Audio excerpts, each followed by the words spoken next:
حضرت عمر فاروق رضی اللہ تعالیٰ عنہ کی زندگی جو ہے یہ ہمیں عدل و انصاف کا درس دیتی ہے، یہ ہمیں ظلم سے بچنے کا درس دیتی ہے، یہ ہمیں یہ درس دیتی ہے کہ ہم نے رعایا کا خیال کس طرح کرنا ہے، اپنے ماتحتوں کا خیال کس طرح کرنا ہے، ان کو حقوق کس طرح دینے۔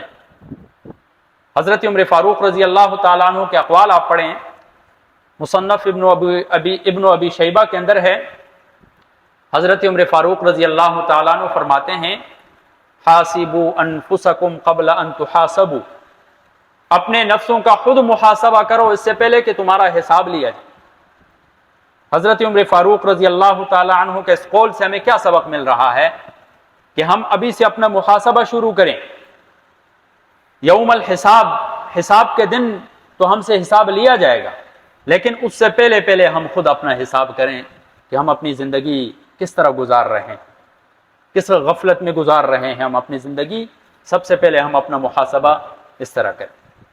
اسی طرح مستدرک حاکم کی روایت، مستدرک حاکم کے اندر ہے، حضرت عمر فاروق رضی اللہ تعالیٰ عنہ فرماتے ہیں نحن قوم اعزنا اللہ بالاسلام، ہم ایسی قوم ہیں کہ رب تعالیٰ نے ہمیں اسلام کے ذریعے عزت بخشی ہے۔ فمہما ابتغینا العزت فی غیرہ اذلنا اللہ، جب بھی ہم کبھی اسلام کے علاوہ میں عزت تلاش کریں گے رب تعالیٰ ہمیں ذلیل کر دے۔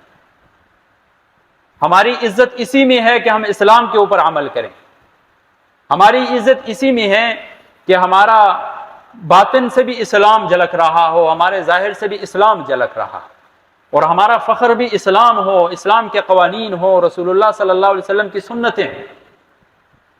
اگر ہم اسلام کے قوانین کو چھوڑ کر، اسلام کی تعلیمات کو چھوڑ کر ہم مغربی تہذیب کو اپنا کر، اس کی تعلیمات کو اپنا کر اگر ہم عزت ڈھونڈیں گے تو رب تعالی ہمیں ذلیل کر دے۔ اسی طرح فرماتے ہیں احب الناس الی من اہدی الی عیوبی،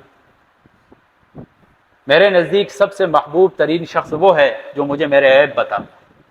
آج ہم اپنی زندگی میں اگر ہمیں کوئی ہمارا عیب بتا دے کہ آپ کے اندر فلاں غلطی ہے، ہم آگے سے غصہ ہو جاتے ہیں، اسے برا بلا کہتے ہیں، جبکہ اگر سامنے والا درد دل کے ساتھ آپ کے اندر کوئی عیب ہے اس کو بیان کر رہا ہے، اسے بتا رہا ہے، اصلاح کی نیت سے نصیحت کر رہا ہے آپ کو، تو یہ اپنے لیے غنیمت سمجھیں کہ آپ کی زندگی میں کوئی ایسا دوست ہے جو آپ کو آپ کے عیب بتا رہا ہے، آپ کے اندر سے جو کمیاں ہیں انہیں دور فرما رہا ہے۔